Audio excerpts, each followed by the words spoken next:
کیا آپ جانتے ہیں کہ حضرت عثمان غنی رضی اللہ تعالیٰ عنہ کے نام ایک بینک اکاؤنٹ بھی ہے؟ سعودی عرب کے ایک بینک میں خلیفہ سوم حضرت عثمان بن عفان رضی اللہ تعالیٰ عنہ کا آج بھی کرنٹ اکاؤنٹ ہے۔ یہ جان کر آپ کو حیرت ہوگی کہ مدینہ منورہ میں سیدنا عثمان بن عفان رضی اللہ تعالیٰ عنہ کے نام پر باقاعدہ جائیداد رجسٹرڈ ہے، اور آج بھی حضرت عثمان رضی اللہ تعالیٰ عنہ کے نام پر بجلی اور پانی کا بل آتا ہے۔ نبوت کے 13ویں سال جب مسلمان ہجرت کر کے مدینہ منورہ پہنچے تو وہاں پینے کے پانی کی بہت قلت تھی۔ مدینہ منورہ میں ایک یہودی کا کنواں تھا جو مسلمانوں کو پانی مہنگے داموں میں فروخت کرتا۔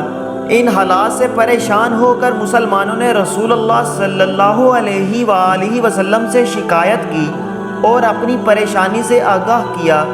اللہ کے نبی صلی اللہ علیہ وآلہ وسلم نے فرمایا، کون ہے جو کنواں خریدے اور مسلمانوں کے لیے وقف کر دے؟ ایسا کرنے پہ اللہ تعالیٰ اسے جنت میں چشمہ عطا کرے گا۔ حضرت عثمان بن عفان رضی اللہ تعالیٰ عنہ اس یہودی کے پاس گئے اور کنواں خریدنے کی خواہش کا اظہار کیا۔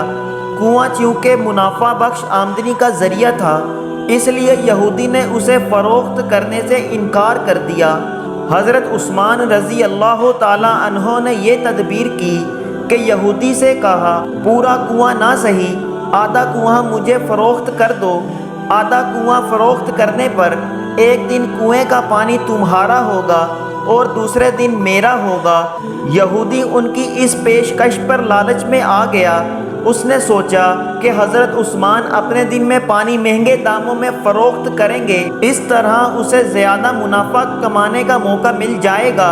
چنانچہ اس نے آدھا کنواں حضرت عثمان بن عفان رضی اللہ تعالیٰ عنہ کو فروخت کر دیا۔ سیدنا عثمان غنی رضی اللہ تعالیٰ عنہ نے وہ کنواں اللہ کی رضا کے لیے وقف کر کے اپنے دن مسلمانوں کو کنویں سے مفت پانی حاصل کرنے کی اجازت دے دی۔ لوگ حضرت عثمان غنی رضی اللہ تعالیٰ عنہ کے دن مفت پانی حاصل کرتے اور اگلے دن کے لیے بھی ذخیرہ کر لیتے۔ یہودی کے دن کوئی بھی شخص پانی خریدنے نہ جاتا۔ یہودی نے دیکھا کہ اس کی تجارت ماند پڑ گئی ہے تو اس نے حضرت عثمان غنی رضی اللہ تعالیٰ عنہ سے باقی آدھا کنواں بھی خریدنے کی پیشکش کر دی۔ اس پر حضرت عثمان راضی ہو گئے اور کم و بیش 35,000 درہم میں پورا کنواں خرید کر مسلمانوں کے لیے وقف کر دیا۔ اس دوران ایک مالدار آدمی نے عثمان غنی رضی اللہ تعالیٰ عنہ کو کنواں 2 گنا قیمت پر خریدنے کی پیشکش کی۔ حضرت عثمان نے فرمایا، مجھے اس سے کئی زیادہ کی پیشکش ہے۔ اس شخص نے کہا، میں 3 گنا دوں گا۔ حضرت عثمان نے فرمایا، مجھے اس سے بھی کئی گنا زیادہ کی پیشکش ہے۔ اس آدمی نے کہا، میں 4 گنا دوں گا۔ حضرت عثمان نے فرمایا، مجھے اس سے بھی کئی زیادہ کی پیشکش ہے۔ اس طرح وہ شخص رقم بڑھاتا گیا اور حضرت عثمان یہی جواب دیتے رہے، یہاں تک کہ اس آدمی نے کہا کہ حضرت آخر کون ہے جو آپ کو 10 گنا زیادہ دینے کی پیشکش کر رہا ہے؟ سیدنا عثمان رضی اللہ تعالیٰ عنہ نے فرمایا کہ میرا رب مجھے ایک نیکی پر 10 گنا اجر دینے کی پیشکش کرتا ہے۔ وقت گزرتا گیا اور یہ کنواں مسلمانوں کو سیراب کرتا رہا، یہاں تک کہ عثمان غنی رضی اللہ تعالیٰ عنہ کے دور خلافت میں اس کنویں کے ارد گرد کھجوروں کا باغ بن گیا اور اس دور میں ہی اس باغ کی دیکھ بھال ہوئی۔ بعد ازاں آل سعود کے عہد میں اس باغ میں کھجور کے درختوں کی تعداد تقریباً 1550 ہو گئی۔ حکومت وقت نے اس باغ کے گرد 4 دیواری بنوائی اور یہ جگہ حضرت عثمان بن عفان رضی اللہ تعالیٰ عنہ کے نام پر رجسٹر کر دی۔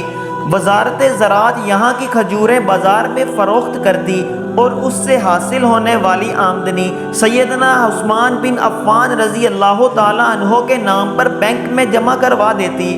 گزرتے وقت کے ساتھ ساتھ اکاؤنٹ میں اتنی رقم جمع ہو گئی کہ مدینہ منورہ کے مرکزی علاقہ میں اس باغ کی آمدنی سے ایک کشادہ پلاٹ لیا گیا جہاں فندق عثمان بن عفان رضی اللہ تعالی عنہ کے نام سے ایک رہائشی ہوٹل تعمیر کیا جانے لگا۔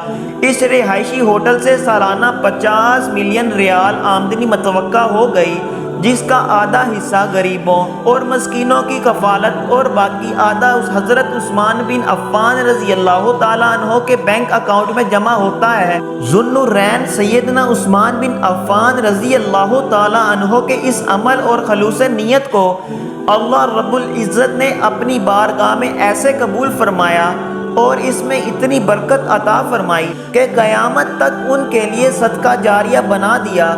یہی وہ لوگ ہیں جن کی جانیں اور مال اللہ تعالیٰ نے اپنی جنتوں کے بدلے خرید لیے۔ یہی وہ لوگ ہیں جنہوں نے اللہ کے ساتھ تجارت کی، جنہوں نے اللہ عز و جل کو قرض دیا۔ اللہ تعالیٰ ہمیں بھی حضرت عثمان غنی رضی اللہ تعالیٰ عنہ کے نقش قدم پر چلنے کی توفیق عطا فرمائے۔